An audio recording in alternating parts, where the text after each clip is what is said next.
అయోధ్యలో రామాలయ నిర్మాణం చేస్తే విగ్రహాలు పెడితే అన్నం దొరుకుతుందా?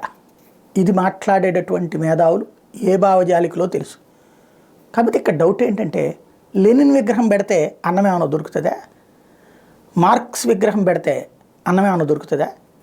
కార్ల్ మార్క్స్ పేరు పెడితేనో, కార్ల్ మార్క్స్ రోడ్ అనినో, లేకపోతే లెనిన్ సెంటర్ అనినో పెడితే అన్నం ఏమైనా దొరుకుతుందా? మరి ఎందుకు పెట్టారు వాటి పేర్లు, అక్కడ విగ్రహాలు? మరి అదే అక్కడైతే ఎవరు అన్నం పెట్టరు కదా, రోడ్డు మీద ఎవడు బ్రతుకాడిదే కదా, చివరికి రిక్షావాడు కూడా అక్కడికి వచ్చి రిక్షాగాని తొక్కాలి కదా. అదే గుడి దగ్గర అన్నదానాలు జరుగుతాయి, ప్రసాదం పెడతారు, దాని మీద ఆధారపడి ఉపాధి అవకాశాలు ఉంటాయి, ఉద్యోగ అవకాశాలు ఉంటాయి, నలుమూల నుండి వచ్చేటువంటి భక్తులు చేసే దానాలు ఉంటాయి, సాయాలు ఉంటాయి. ఇవన్నీ మరి ఆలయాల దగ్గర అయితే ఉంటాయి కదా. మరి అప్పుడు ఈ విగ్రహాలు అవసరం అనేది అయితే నాకు అనిపిస్తుంది. ఆధ్యాత్మికత నచ్చచ్చు, నచ్చకపోవచ్చు, కానీ ఉపాధి అవకాశాలు అట్లాగే ఆహారం లభిస్తుంది అక్కడ. అదే ఇక్కడైతే అదేం దొరకదు కదా. మరి ఈ తీసేయమంటలేదే, మరి వాటి మీద ఎందుకు కడుపుమంట? అదే అర్థం కాదు.